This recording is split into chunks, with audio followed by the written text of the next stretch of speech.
Hello everyone, my name is Bitumelo Mkhetia and welcome back to my YouTube channel. So today we are doing a Bible study. Remember in my previous video I shared on finding your identity in God. So in today's video I thought it's important that we also share on faith so that we may understand what is faith, because really we cannot have a relationship with God if we do not have faith in God. So let me give you a scenario. A young boy is playing with the father and he's so excited while the father is throwing him in the air and catching him. Throwing him in the air and catching him. It doesn't even cross his mind that the father might decide to walk away and then he falls to the ground and breaks his bones. No. So that's like faith simplified. Faith is the confidence that you have in someone or something, like the complete confidence. So I've prepared a few verses that we're going to read through, and may God bless the reading of His word in Jesus Christ's name, amen. The first verse that we're going to read is found in Hebrews 11 verse 1. It reads, "Now faith is the substance of things hoped for, the evidence of things not seen." Faith is the substance of things hoped for. So I looked up the dictionary, the meaning of substance, and it says substance is the real physical matter of which something consists. I also looked up hope. Hope is a feeling of expectation or a desire for something to happen. So we get that a substance is like something tangible, and then hope is a feeling of expectation or a desire for something to happen. So we know that you don't hope for something that you already have or something that you can already see, but you hope for things that you can't see yet. You hope for things that will come in the future. And also, substance is something tangible. So even though we cannot see faith with our naked eye, but we know that it is there, and it is the hope of things that we cannot yet see with our eyes. The second verse is found in Hebrews 11 verse 6, and it also reads, "But without faith it is impossible to please God. For he that comes to God must believe that he is the rewarder of them that diligently seek him." So this verse makes it plain. It says, without faith it is impossible to please God.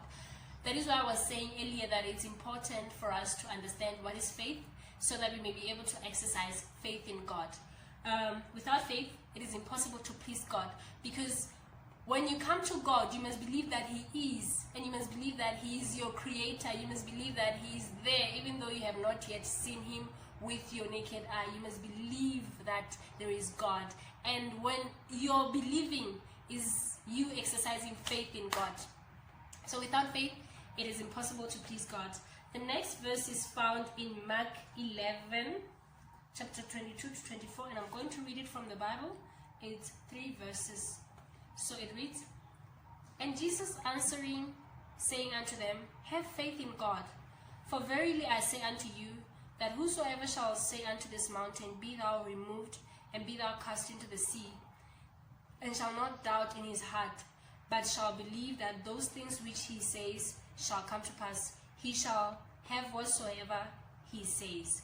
Therefore I say unto you, what things soever ye desire, when you pray, believe that you receive them, and you shall have them." This was Jesus Christ talking to the disciples, and he's saying that when you have faith, when you pray for something, and you believe that you have already received that thing, even though it's not yet here, even though you cannot yet touch it, but you believe that it's there, God will give it to you. Jesus Christ is simply saying that we must exercise our faith. We must exercise our faith in God. And everything that we say, like whatever that you're praying for right now, when you believe and you have faith in God, it is already yours. It's giving us the assurance that even though we cannot see what we are praying for, but because we know God and we know that He loves us so much, and that means He will give us what we are praying for. The next verse, it is found in Luke chapter 1 verse 37. It says, "Nothing is impossible with God." You see?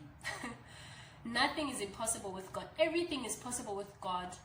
All we have to do is to believe, and all we have to do is to have faith in God.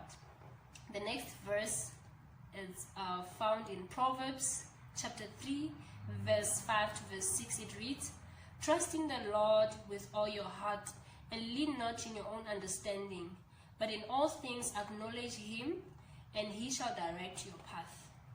This is a beautiful verse that it teaches us that we should trust in God, and we shouldn't lean in our own understanding. You know, as people, we tend to think that we can do it all. We tend to think that we have all the power and the strength and the might to do whatever in our lives, and we go on and planning our lives without involving God in the things that we do.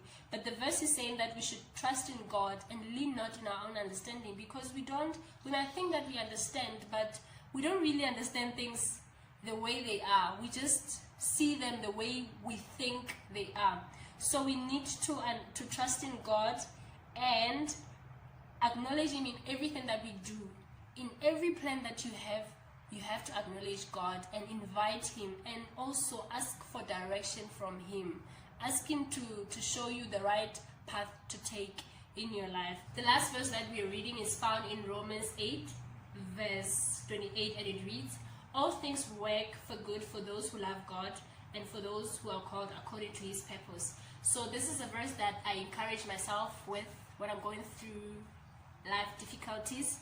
And it's only to say that because we love God and we have faith in God, it doesn't matter whether you don't understand what's happening in your life right now, whether you're going through a difficult situation, but when you trust God with your life, you know that your future is sure. You know that your future is secured. You know that all things that you're going through work together for you, because you are called according to God's purpose. So I hope that you enjoy this video, and please do comment. And if it's your first time on my channel, please remember to subscribe. I'll see you on my next video. Bye bye.